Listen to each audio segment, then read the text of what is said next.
එතකොට මහ බැංකුවේ අධිපතිතුමාව පත් කිරීමේ ක්‍රියාවලිය ඊ타ත්ම සංවේදී ක්‍රියාවලියක් සහ දේශපාලනික ක්‍රියාවලියක් සහ සමාජයට බලපාන. මොකද මේ දෙකම අයිති වෙන්නේ මූල්‍ය විනය සහ මහ බැංකුවේ තිබෙන ගෞරවය රැක ගැනීම සඳහා.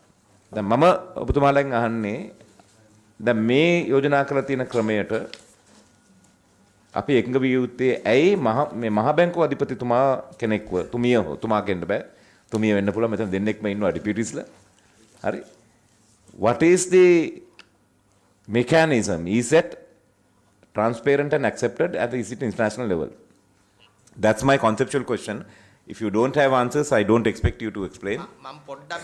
Yeah, so therefore it's only a conceptual raise that I'm raising. ගිය පාර මේ පිළිබඳව මම හිතන්නේ මතුනාම උත්තර දුන්නා. මම හිතන්නේ මේක නැවත අපි යන්න ඕනේ නැහැ කියන එක තමයි මගේ මතය. මොනවාරි අත්‍යවශ්‍ය දෙයක් තියෙනවා නම් අපි ආලා මොකද ආණ්ඩුවක් විදිහට තීන්දුව අරන් තියෙනවා මේක අදලා තියෙනවා අපි කොමිටි ස්ටේජ් වලට ඔක්කොම ඇවිල්ලා තියෙනවා. ඒ නිසා මම හිතනවා මේක තවදුරටත් අදින්න නැතුව මොනවාරි විශේෂ එකක් තියෙනවා නම් යන් කියන එක. මම ගිය පාර උත්තර දුන්න එකට අපි ආපහු නැවත ගියාම හරි නැහැ කියන එකයි මගේ මතය. ගරු රණවක මන්ත්‍රීතුමා. ගරු සභාපතිතුමා මම ඇත්තටම ගිය පාර සහභාගී වුණේ නැහැ. දැන් මේ අපේ තිබිච්ච ලොකු ගැටලුවක් තමයි මේ මහ බැංකුවේ තිබිච්ච ලොකු විසංවාදයක් අපි දැන් මේකෙන් අයින් කරලා තියෙනවා. ඒක තමයි මේ ජාතික ණය දෙපාර්තමේන්තුව තවදුරටත් මහ බැංකුව යටතේ පවතින්නේ නැහැ. ඒ වගේම EPF ETF එකත් පාලනයත් මහ බැංකුවෙන් මේ ඉවත් කරලා තියෙනවා. ඒ අනුව ඉදිරියේදී රජයේ කටයුතු වලට අවශ්‍ය කරන මුදල් ලබා දීමේදී මහ බැංකුවට පරණ ක්‍රියාදාමය අනුගමනය කරන්න බෑ. එතකොට දැන් මට තියෙන ප්‍රශ්නේ නමුත් මහ බැංකුව තවදුරටත් බැංකු පද්ධතියේ ස්ථාවරත්වය වෙනුවෙන් කටයුතු කරන්න ඕනේ. ඒ සඳහා අවශ්‍ය ප්‍රතිපාදන රජයට අවශ්‍ය නම් සපයන්න වෙයි. දැන් අපි අර කලින් කෙත් එක්ක කතා කළා. දැන් ඒ අනුව හැදෙයිද තවත් විෂම චක්‍රයක් ආණ්ඩුව බැංකු වලින් ණය ගන්නවා. බැංකු වල ප්‍රාග්ධන උණතාවයක් ඇති වෙනවා. මහ බැංකුව ඒක සපයනවා. ඒ විදිහට මේ රජයේ මූල්‍ය සැපයුම කියන කාරණේ වක්‍ර විදිහට ඉටුකරන්න මේ පනත නිසා හැකියාවක් ලැබෙයිද? ඒක හොඳ ප්‍රශ්නයක්. හැබැයි ඒකට උත්තර දෙන්න කලින් මම පොඩ්ඩක් පැහැදිලි කරන්නම්. මොකද අපි සෑහෙන සාකච්ඡා කරා මේක. ඔව් සමාවෙන්න ඕනේ මම. නෑ ඒකට කමන්නේ. ඔබතුමාට අසනීප වෙලා හිටියා. ඒ සම්බන්ධයෙන් මෙතන ඔය 86 යටතේ ආණ්ඩුවට අවශ්‍ය මුදල් ලබා ගැනීම ප්‍රාථමික වෙළඳපොලේ මහ බැංකුවට තියෙන හැකියාව සම්බන්ධයෙන් ප්‍රශ්නයක් තමයි උතන එන්නේ. එතෙන්දී ඔවුන් අපිට කිව්වේ මේක ප්‍රෙෂර් වැල්යු එකක් හැටියට අපි බලමු. මේගොල්ලෝ දීපු කවුන්ටර් එක තමයි ගරු මන්ත්‍රීතුමා උදාහරණයක් හැටියට අපි 86 සම්පූර්ණයෙන්ම ලිමිට් කරලා කිසිසේත්ම මහ බැංකුවට ප්‍රාථමික වෙළඳපොලේ භාණ්ඩාගාර බිල්පත් බැඳුම් කර ගන්න තියෙන අවස්ථාව නැති කරොත් සමහර විට පස්සෙන ආණ්ඩුවක් මේ මුළු පනතම වෙනස් කරන්න ඉඩ තියෙනවා ඒ 86 ක්ලෝස් එක නිසා.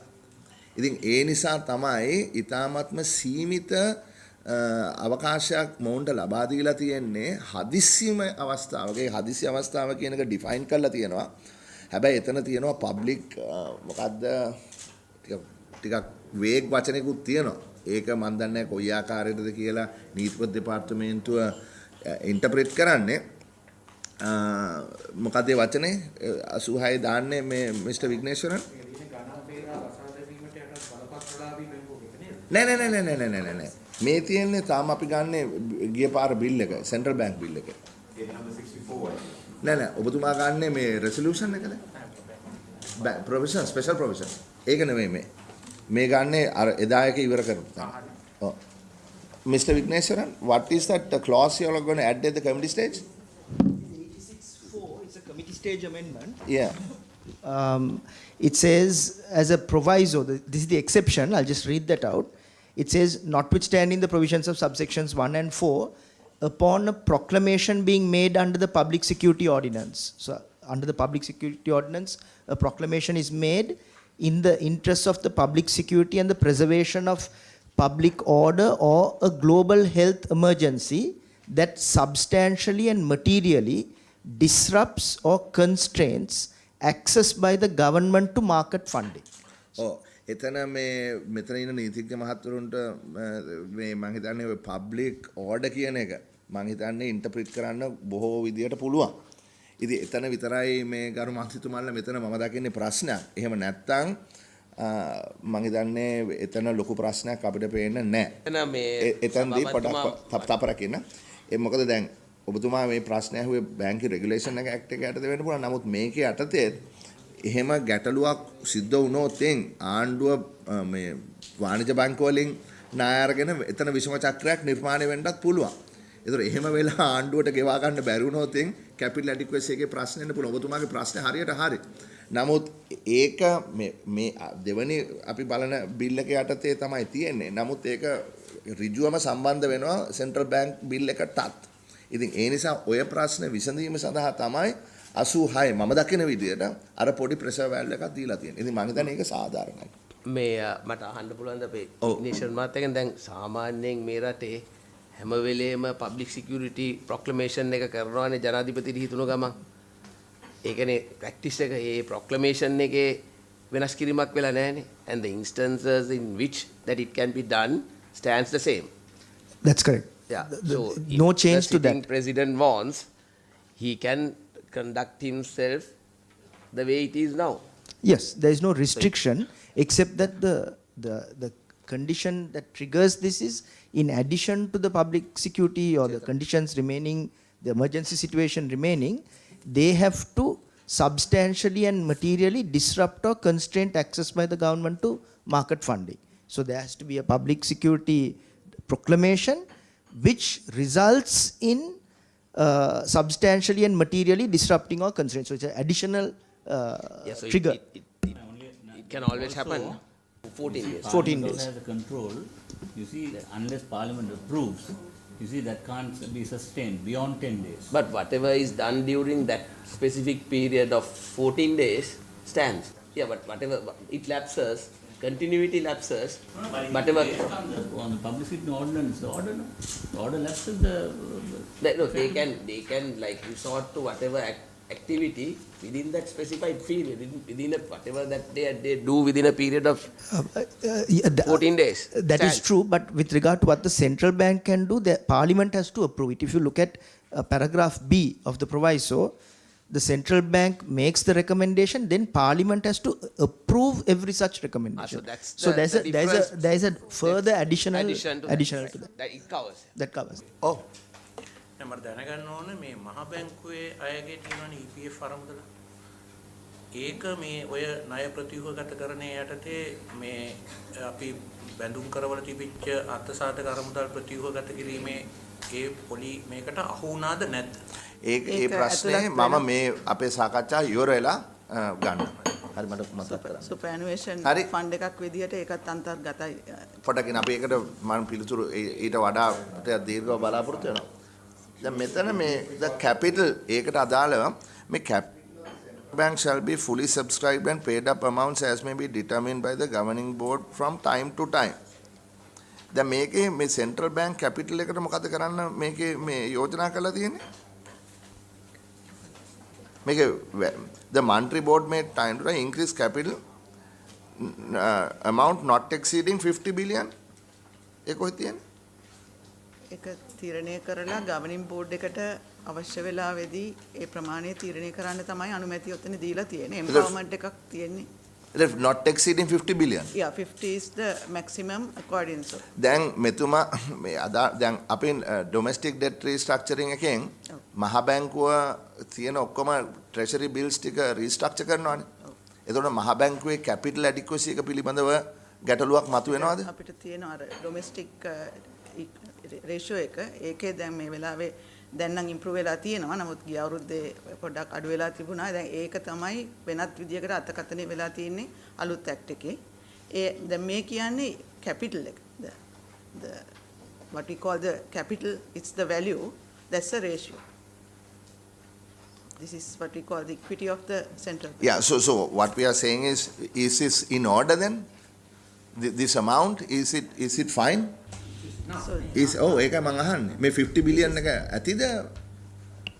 Yes, Mr. Fonseca. This is Honorable Chairman. This is the paid up capital, not counting the reserves. Okay. The reserves can be built up in a different way. So I think when we looked at it, I think 50 billion for the size of this economy seemed adequate. Because you will supplement that with other reserves. Okay, that was my question. Right, that was the question. මගේ මම එක ප්‍රශ්නයක් තියෙනවා. මේක අත වශයෙන්ම මේ ගරු සමාජිකව මම හිතන්නේ පක්ෂ විපක්ෂ ભેදයකින් තොරව මම දකින විදියට මට පේන විදියට මේ පනතට මේ පක්ෂව මම බොහෝ දෙනා මේ ඉන්නවා. ඒක හොඳ පනතක්. ඒක අපි ඉස්සරහට ගෙනියන්න ඕනේ. මේකේ එක ප්‍රශ්නයක් මම දකිනවා මේ අර 6 දෙනෙක් පත් කරනවානේ අපි ඒක කලිනුත් ඇහුවා. මේ 6 දෙනෙක් පත් කරනවා ජනාධිපතිවරයා විසින් අත වශයෙන් මුදල් ඇමතිවරයා විසින් ජනාධිපතිවරයාට රෙකමන්ඩ් කරලා ජනාධිපතිවරයා කන්ස්ටිටියුෂන් කවුන්සිල් රෙකමන්ඩ් කරනවා 6 දෙනාම. එතන අපිට බැරිද මම මේ ප්‍රශ්නයක් හැටියට මේ කමිටුවටත් යෝජනා කරන්නේ 3 දෙනෙක් කන්ස්ටිටියුෂන් කවුන්සිල් එකෙන් නොමිනේට් කරන්නත් 3 දෙනෙක් ජනාධිපතිවරයා නොමිනේට් කරන්නත් කියන ප්‍රශ්නේ අපිට ඇහෙනවා. හරි? because සමහර මම අහන්නේ ජොන්සන් ඇමතුමා සමහර කමිෂන්ස් සම්පූර්ණයෙන්ම කොන්ස්ටිටියුෂන් කවුන්සිල් එකෙන් තමයි නොමිනේට් කරන්නේ. ජනාධිපතිතුමා අප්‍රූව් කරනවා. සමහර ඒවා ජනාධිපතිතුමා යෝජනා කරනවා කොන්ස්ටිටියුෂන් කවුන්සිල්. සභාපතිතුමා කොන්ස්ටිටියුෂන් කවුන්සිල් එකෙන් අනුමත කරලා පත් කරපු අය පිළිබඳව දන්නවනේ. ඉතින් දැන් අපිට ඒකෙත් ගැටලු තියෙනවානේ. ඒ නිසා දැන් ඕකෝම යන්. මොකද අපි දැන් ඕගලන්ගේ ආණ්ඩුවේ ලොකුම ප්‍රශ්නේ උනිත් ඕකනේ. නෑ මේ අපේ ආණ්ඩුව ඕගලන්ගේ ආණ්ඩුව කියලා ගන්න එපා. මෙතන දේශපාලනය කතා කරන්නේ නැහැ කියන එක අමතක කරන්න එපා. ඔව්. don't think that's okay. ඒ ගැන මතයක් නැද්ද? හරි. හරි. එහෙමනම් I think we might have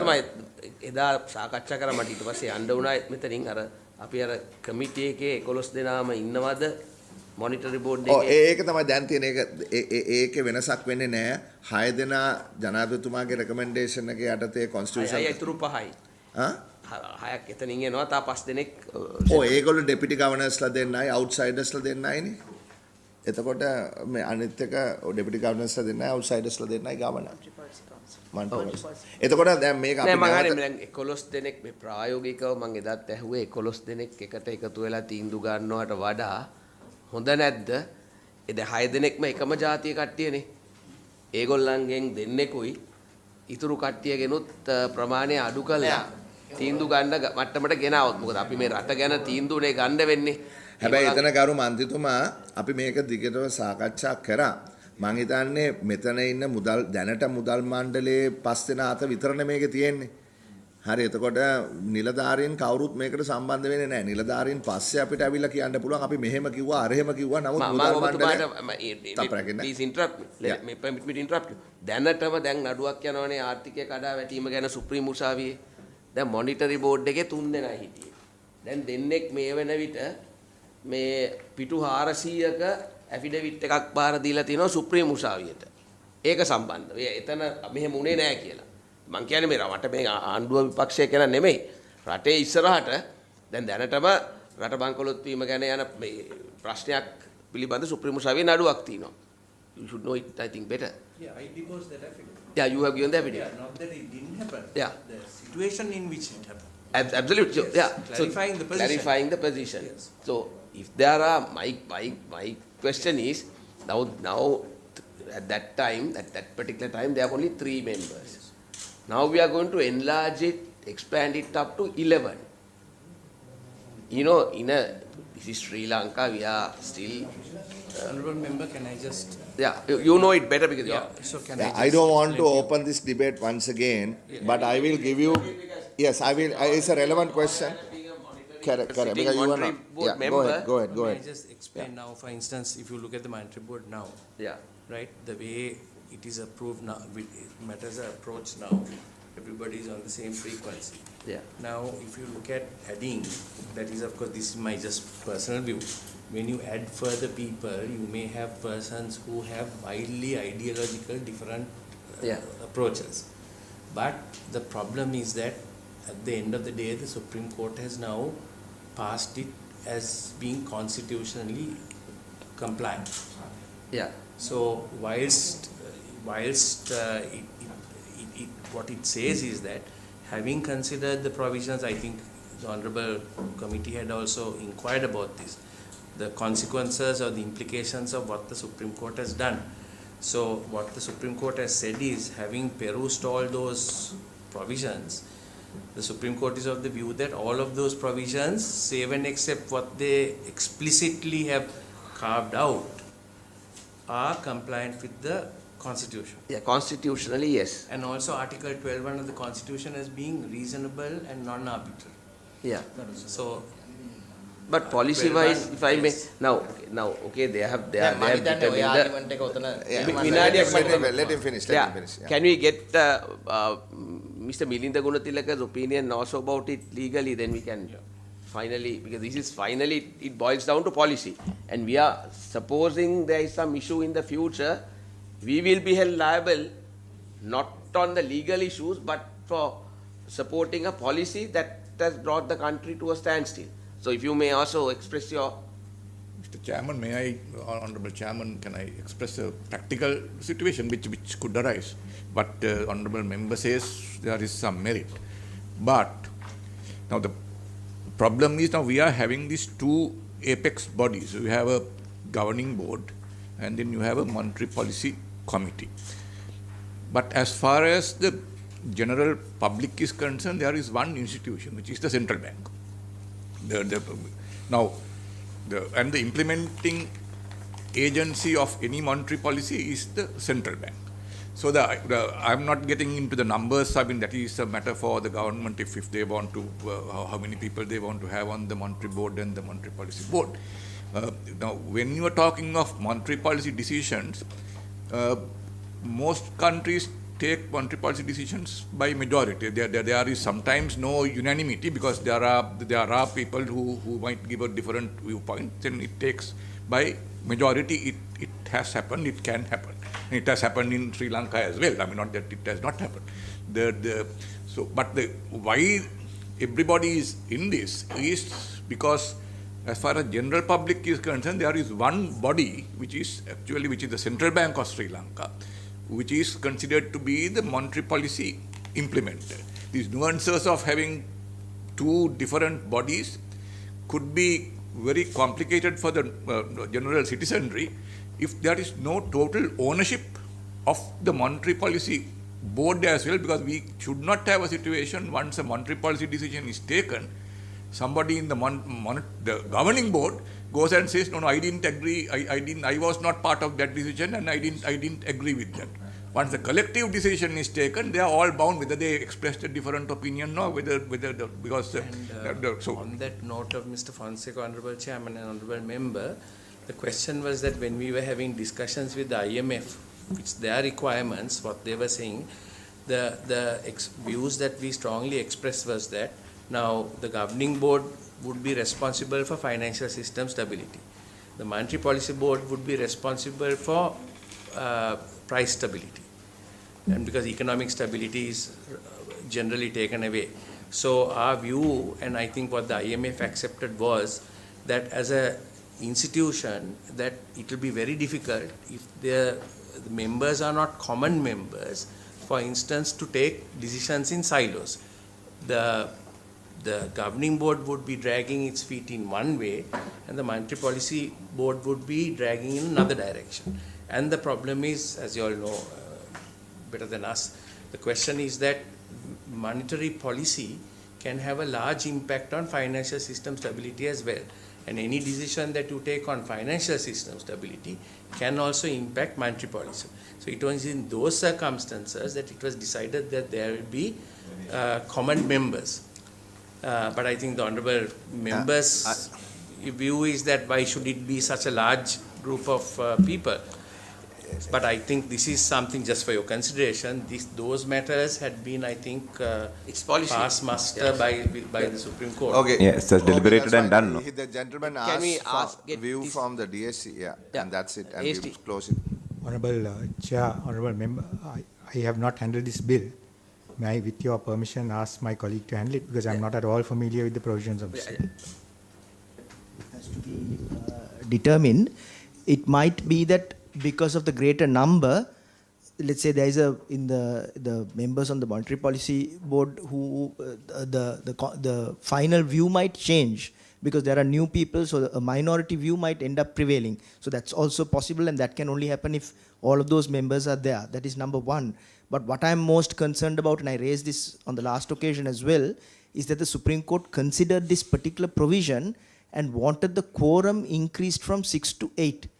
So that means they have felt that there should be 6 and there should be 8 people considering this. So changing that, honorable member, I would be very reluctant to try to mess with that, because now that the Supreme Court has made a determination, then trying to work out what is permissible and not will be a very difficult task. Honorable Member, Mr. Virakodi, are you satisfied with that? Can we move on? Well, if that is their adamant, I of course think that there is a way out taking... Supreme Court's decision. It's not the official decision, Supreme Court's decision. All right. So I just want to close this, but just I want to make one observation, is that the powers of the governing boards shall be 2. The first one is take general policy decisions other than kindly page number 6. So this is part 2, 8.6a, 8.5a. So the power of, it is very clear, the power of the governing board shall be to take general policy decisions other than monetary policy.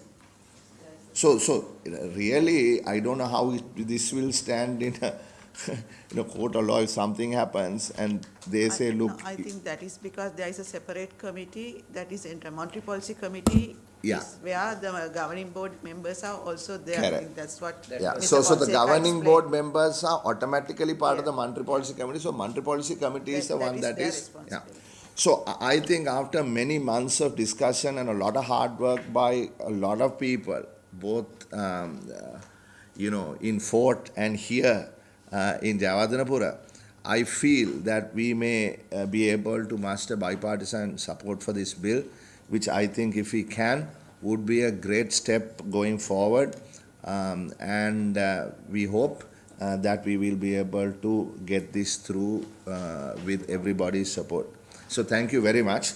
We're going to approve this, and then we are going to the next one, which is the Banking Special Provisions Bill. Sorry, I wonder whether before you go to that provision, to that bill, whether you would be inclined to just go back to that proviso to section 86 or clause 86 of the bill. Yeah. Something that worries me is this: when it comes to the proviso, the specific situation in which the central bank can provide the finance or actually purchase GSECs. Yes. For the provision of finance, there is a limitation with regard to not exceeding 6 months. Yes. I'm just thinking in an extreme situation where, let us say, God forbid, the country is engaged in a external conflict. Yes. Right? Or some kind of terrorism. Whether that would straitjacket the financing, access to financing. Honorable Member, this is what we are worried about, is this will be used as a loophole for you people, to say, look, there is an emergency and it is continuing. We as legislators, I don't think want to open those floodgates. So I am inclined to say... discretion in Parliament. No, that is discretion in Parliament, that it will come, it says 6 months, and perhaps if another proclamation is made, then a new request can be made and Parliament can pass it, no? So it will override this then. The way it is drafted now, I do not see whether it can be a fresh proclamation or whether you can make provision for the Parliament itself in this. No, according to this draft bill, Mr. Jayawardena, you have to pay it back. You borrow and you pay it back in 6 months. Undoubtedly. No, after you pay it back, then if this situation continues, then perhaps you can... No, if I can just invite your attention to this proviso. Yes. They had given us kind of a ceiling, and time to time they postponed it. And Parliament approves it. Yeah, Parliament approves it and country went bankrupt. Yeah. I don't think we should reopen this, Mr. Jayawardena. No, only in a time of, let us say, external war or terrorism. I don't think we should reopen this. Defined in a various manner, no? Yeah, I don't think we should define. I mean, the word terrorism itself has not been properly ගරු defined. සභාපතිතුමා ඒ කියන එක සම්බන්ධව ඔබතුමාගේ මතය මොකද්ද? මගේ මතය ගරු දැන් ඒක මන්ත්‍රීතුමා දැමීම තුළ මොකද්ද වෙන හානිය? නෑ ඒක දැමීමෙන් වෙන හානිය හානිය. තමයි ගරු මන්ත්‍රීතුමා අපිට මේ ඉන්ටර්ප්‍රිටේෂන් එක කරන්න පුළුවන්. ටෙරරිසම් කියන ඉන්ටර්ප්‍රිටේෂන් එක අපිට නොයෙකුත් විදිහට කරන්න පුළුවන්. කරලා මේ අපිට දැන් තියෙන ප්‍රශ්නේ තවදුරටත් දිග්ගස්සන්න පුළුවන්. මොකද්ද මෙතන වෙන්නේ? සල්ලි අච්චු ගහන්න ඉඩ දෙනවද නැද්ද කියන එකනේ මේ තියෙන්නේ. ඒතර එක්ස්ට්‍රීම් සිටුේෂන් එකක ප්‍රොක්ලමේෂන් එක පබ්ලික් සිකියුරිටි ඕඩිනන්ස් එක යටතේ කරලා තියෙනවා නම් මේ හේතුන් මත සල්ලි අච්චු ගහන්න ඉඩ දෙනවා මාස 6කට. හරිනේ? එතකොට මේ මිස්ටර් ජයවර්ධන අහන්නේ එක්ස්ට්‍රීම් සිටුේෂන් එක යුද්ධයක් තියෙනවා නම් ටෙරරිසම් තියෙනවා නම් මේ මාස 6 ලිමිට් එක තවදුරටත් No, just to add the words external threat to external security. Public security is one, not to internal only. මං හිතන්නේ ගරු සභාපතිතුමා පොඩ්ඩක් අපි බලන්න වෙයි මේ පොයින්ට් එක ගැන නේ. ඒක නෑ ඒක ප්‍රශ්නයක් නෑ. External security. even if you forget I thought you were saying to increase more than 6 months. No, what I'm trying to That say is can one be is in case there is an external threat to the country. Not in that situation whether it should be 6 months extendable at the discretion of parliament. පොඩගෙන මේක external කියලා නැද්ද? It Oh, says okay, public okay. security. Let me read it. මේක තියෙන්නේ clause 86 කොයි එකද කිව්වේ number? No, if you read Oh, those proviso again. amendments, Notwithstanding the provisions of subsections 1 and That's 4 an upon the important point. proclamation being made under the Public Securities Ordinance. Now here the lawyers can help us. Under if the you look Public at it Securities now- Ordinance, a proclamation is made. the In the constitution, interest of public security and the preservation of public order, global health emergency that substantially and materially disturbs or constrains access by the government to market fund in the central bank may purchase but these if you look at it, Honorable Chairman, public security there under the Public Security Ordinance is referable to a mere statute. But in terms of the Constitution, the President has the power to declare war and of course implicitly to defend an act of aggression by an external country. In those situations, what I'm advocating is if there is a threat to external security of the country on the basis of the sovereignty, then you go to the next one, which will be public security, which is essentially internal security. So just to have that framework, and then in such a situation for Parliament to have the discretion to have it for more than 6 months. I'm just looking at it as a citizen. I am not in favor because I think this gives enough room for the Monetary Board to request Parliament to have another round of 6 months of funding. But if you don't have the words external That we are willing to add. that's enough. That we are willing to add. ඒක අපි අතුල් කරමු. That we are willing to add. ඒක අපි අතුල් ඒක කරමු. ප්‍රශ්නයක්. ඒක ප්‍රශ්නයක් ඒක නෑ. ප්‍රශ්නයක්. එහෙමයි. දැන් අපිට අතීතයේ අත්දැකීමක් තියෙනවා සභාපති. ඔව්. දැන් ඔය ෆිස්කල් රෙස්පොන්සිබිලිටි ඇක්ට් එක ගෙනාපු වෙලාවේ ටාගට් දුන්නනේ. ඔව්. 60යි GDP ඕමම කීකේ නමුත් මේක අන්තිමට කල්දදා ගිහිල්ලා රට බංකුලු. ඒක. ඊළඟට මොනිටරි ලෝ ඇක්ට් කියලා එකක් තිබුණා. මොනිටරි ලෝ ඇක්ට් එකක් තියෙද්දිනේ මේ සෙන්ට්‍රල් බැංක් එකට බැරි වුණේ මොනිටරි බෝඩ් එකට බැරි වුණේ මේ ෆයිනෑන්ෂල් ස්ටැබිලිටි එක තියාගන්න. හරි? ගිහිල්ලා මේක මේ උද්ගමනය පාලනය කරන්නයි කියලා තියෙද්දිනේ මේ සල්ලි අච්චු ගහලා මෙතෙන්ට මේක ගෙනාවේ. ඉතින් ඒකින්ද අනිත් එක ඔය ත්‍රස්තවාදය කියන එක එක විදියට දැන් අර්ථ දැක්විලා තියෙනවනේ. අර ඔය ICCPR අරෝ මේවා අර්ථ දැක්වෙන හැටි බැලුවාම ඕක ඕන විදිහකට පාවිච්චි කරන්න. එක්ස්ටර්නල් ට්‍රෙඩ් කියන එක මේ රටේ අපි කවුරුත් පිළිගන්න එකක්. එතකොට ආණ්ඩුවකට සිද්ධ වෙනවා ආරක්ෂා වෙන්න. නමුත් මේ ඔය මම ඒකයි කලින්ම ඇහුවේ. නෑ ඒක ප්‍රශ්න නෑ. ඒ යෝජනාව පිළිගන්න සූදානම්. අර වචනේ දාලා ඔව් ඒක පිළිගන්න සූදානම්. අපි ඒක මේ හෙට or declare කරන්න පුළුවන්. Knowing our fellows. Mr. Vigneswaran. So just one question on the extending part. The Supreme Court's determination is very clear. No extension. That it has to be for a limited period only. We are not. We are all saying. We are only saying we will insert the Under words external. exceptional circumstances, it has to be limited only. It says very External. clearly. External. What is the word you To use? external security. That's in all. the interest of Yeah, external I think that would not. Practically, we don't need to worry about it because if the president declares war, in terms of the constitution, he will at the same breath declare emergency. So under the public security, so practically it's only a flourish. We don't really need it because the section as it stands is adequate.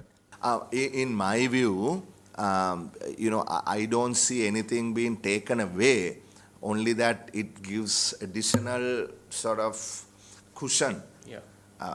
It's up to the AG's department to interpret what Mr. Javardhana is saying as a member of the Mandri board.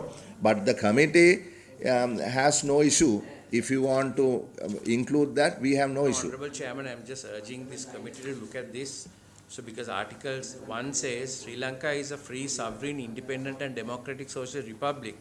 The Republic of Sri Lanka is a unitary state, and in Republic, sovereignty is in the people.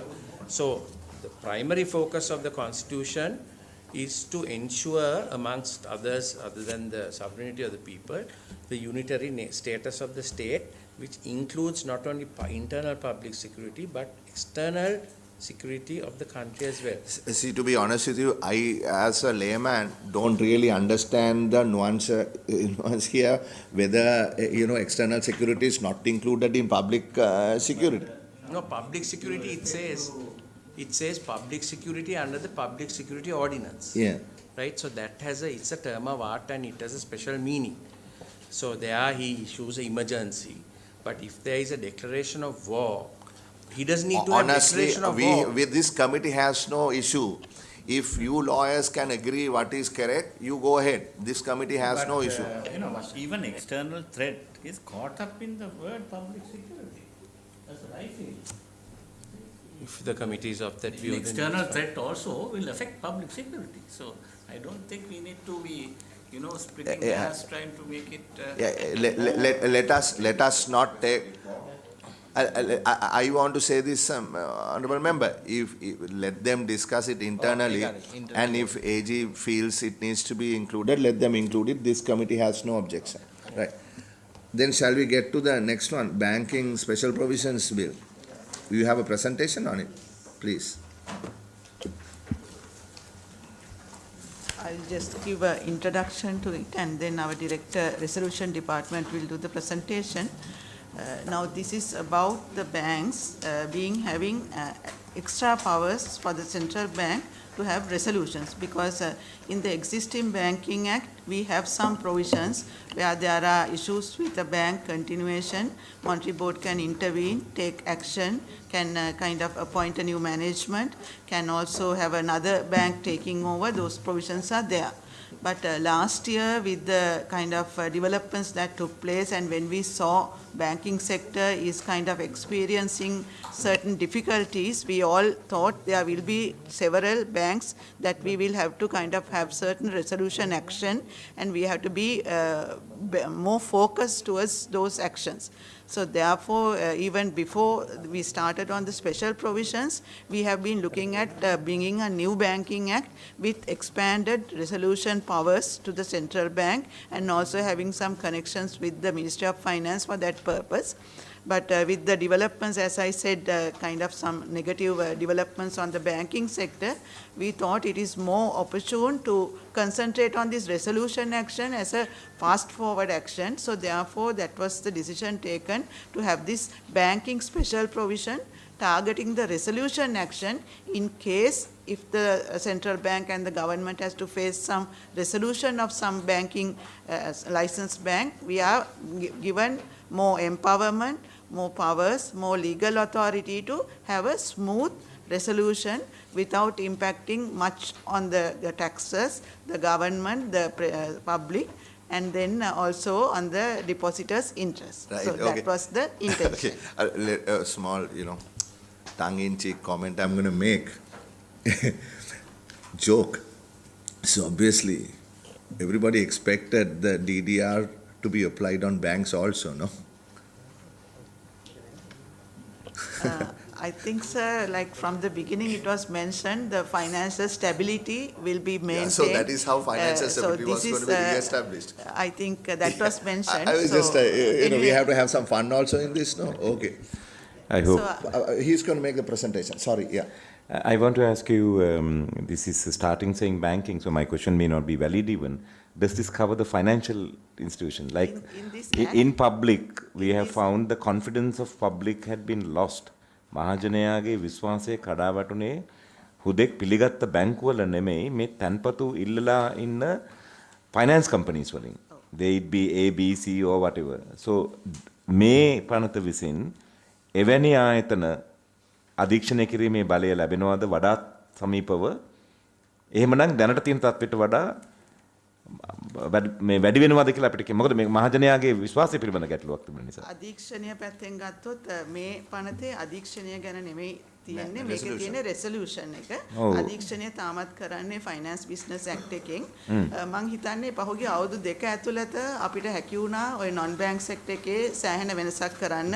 A weak companies අරගෙන මේ වගේම resolution measures අරගෙන තමයි ඒ weak companies දැන් අපි සෑහෙන දුරට voluntary liquidations වලට ගිහිලා liquidation ගිහිලා ඒ කටයුතු සිද්ධ වෙනවා. නමුත් ඔබතුමා අහපු ප්‍රශ්නෙට මේ ඇක්ට් එකේ provision එකක් තියෙනවා. මුදල් මණ්ඩලයට අවශ්‍ය නම් මේ ඇක්ට් එකේ provisions පුළුවන් non banking sector එකට expand කරන්න.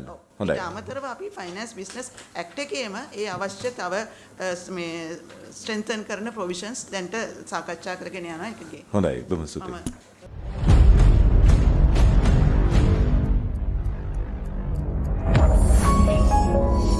You're watching the Lifetraveler channel.